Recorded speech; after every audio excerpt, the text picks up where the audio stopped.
Joining us now is the Chief Research Officer and Director of American Security at America First Policy Institute, Dr. Jacob Olidort. Thank you so much for coming on today. Ryan, great to be with you. Thanks for having me. So let's talk Iran. And we know that we've had a deal, we've had no deal, then we've had a deal and no deal. And now we're looking at, okay, the threat is going to be back here in a week.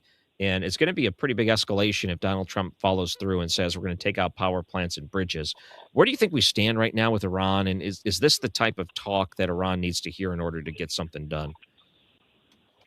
Well, I think right now we are obviously the MOU was designed. I mean, the context of it really was to buy the time for coalition building, which we've been doing and we continue to do continuously. And then, of course, to put the burden on the regime once and for all to demonstrate their seriousness. So we've obviously crossed that Rubicon. Iran has demonstrated where they are, where they have been for 5 decades, and continue to escalate. And so right now it is about militarily degrading their ability to threaten ships in the Strait of Hormuz, while again bringing our partners and allies together for the day after and for their own responsibility to manage this waterway. But the reality also is that we have time on our hands still to bring this further towards an end state with the regime, to definitively degrade their ability to threaten the American people first and foremost, and then others around the world. And I think we continue to make progress along that line. When you use the word progress, from an outsider, I look at this and say, what progress has been made? I mean, it seems like we're always starting from scratch over and over again. Are we likely to have a ceasefire again by next week? We may or may not, and negotiations will be part of it, and that's fine. But the background here, the foundation, we talk about progress. This is a regime that for 5 decades has built an international architecture of terror. I mean, that is their principal export. And so that takes a little bit of time to take care of, is number one. Number two, even where we were in May of 2025 was a different reality, where Iran was close to breaking out, to acquiring a nuclear capability, towards using that on its ballistic missiles. They are, right now, it is a shadow of that reality. And so they can still escalate as we're seeing, but they cannot ramp up in that way. The imminent nature of that threat has been eliminated. That is only because this president has taken action no prior administration would take in definitively exerting military and economic pressure to eliminate its military capabilities. And I think that can never be overstated or emphasized enough. Okay. And part of the precursor to all of this in the start of the attacks was the idea that Iran was within weeks of enriching and developing a nuke, which they would then use on their enemies, which they have a wide variety of, including our allies and us as the United States of America. On a scale of 1 to 100, 1 being unlikely to be true and 100 being 100% true, how likely do you believe that was true? We were within 2 weeks of Iran having a nuke which they could have used. Well, I don't have any privileged visibility into this, and we're not reading, obviously, the intelligence.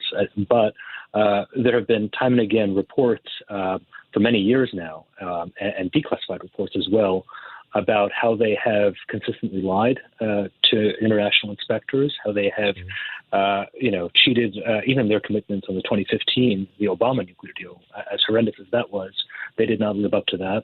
And certainly we now have a lot of other capabilities to detect what they've been doing. That, of course, animated the timing, I think, of why the U.S. And its partners acted when they did. And the world would be a very different place had they broken out. And so the risk of letting that happen is simply far too great to simply stand by. I think maybe some of the stronger evidence for me is that you have a guy like Donald Trump, who I don't think wanted to do this unless he absolutely had to. And I think this may have been an absolute had to situation to get him to move the way he did, because mostly speaking, he would have just focused on the economy and all these other things that he'd been working on and trying to, shore up all these other, I guess, pokers in the fire. And to add one more, I feel like he almost had to have had his hand forced. And if no action would have meant them getting a nuke and using it, the outcome would have been just devastating for the United States and the world. So I feel like that might be one of the biggest pieces of evidence for me. Well, this is the same Donald Trump, first of all, for many decades as a civilian, who has been warning that Iran could not have a nuclear weapon, but also the same Donald Trump that in the White House took action that nobody else took in 2020 to eliminate Iran's chief architect of terror, Qasem Soleimani, and many other steps he's taken on the world stage. In Syria, again, as well, against the Assad regime there back in 2020. So this is actually rather consistent with his behavior. But to your point as well, the cost, certainly in life to Americans, the cost financially would be far more devastating if the unthinkable were let to happen. And I think that has to also be a calculation. Well, you have Ukraine as part of this and some other conflicts that are going on overseas. And, of course, the loss of Senator Lindsey Graham, one of the advocates that were calling for more funding for Israel, more funding for Ukraine. How do you think the loss of Lindsey Graham plays into this and maybe the support that Donald Trump may have had among Republicans to keep this going? Well, of course, Lindsey Graham was probably the president's closest friend in the Senate these days. But I think, and certainly it's a tremendous loss for our country, just given the stature of who Senator Graham was, what he represented in terms of his long career. And we're seeing a lot of the testimonials. I worked for Senator Orrin Hatch back in the day, another friend of the president's. And so when a figure like that leaves the stage, it's always a challenge to the institution. But I think as far as foreign policy, the president has always been someone who has been far more brilliant than any of us at trusting his own instincts and understanding the moment. And in fact, on this issue has been really combining all the different levers, doing, again, in some respects, what no other president had done to bring about peace and to use really the formula of peace through strength, which, he introduced to the world with so much success in the first term and now in the second. Don't forget, he did more than Obama, who sent, goggles and whatever it was to the Ukrainians back, in the 2010s. But he also engaged in diplomacy and hard diplomacy with both sides in a way that Biden never did. And so, this is a tough one. It's probably the most complex. It's the biggest land war, Europe has seen since World War II, with some very tough people on both sides as well. So to get this to a political end state, but there are global equities here. There are American interests, and I do think as well. Just we're talking on Iran. This is a direct impact on bringing about peace on that continent, given the supply line of weapons and military technology that Iran provides to Russia. So I think there is a net positive in our being engaged the way we are in the Middle East, insofar as it impacts the Russia-Ukraine conflict. Well, one last question, and this wasn't something that I was planning on asking, but I'm just curious, considering you're the Director of American Security and Chief Research Officer at America First Policy Institute.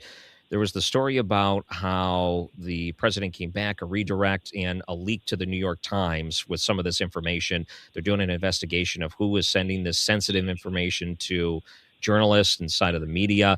How big of a deal is it when information gets leaked? Is it a national security threat that warrants investigation in this case? I'm not familiar with the exact details of the case you're describing, but I think in general, classification is that way for a reason. Leaking can be perilous and very dangerous for national security. There's a purpose for that classification. So without knowing the specifics there, okay. Yeah. By the way, if people wanted to look you up online and some of the work you're doing, where can they go? AmericaFirstPolicy.com is our website. Yep. Easy. You on social media, Jay Olidort. That's how they can find you. Is that right? That's right. Yep. Dr. Jacob Olidort, Chief Research Officer and Director of American Security at America First Policy Institute. Thank you so much for joining us. We really appreciate it. Thank you, sir. Thank you for having me. Pleasure.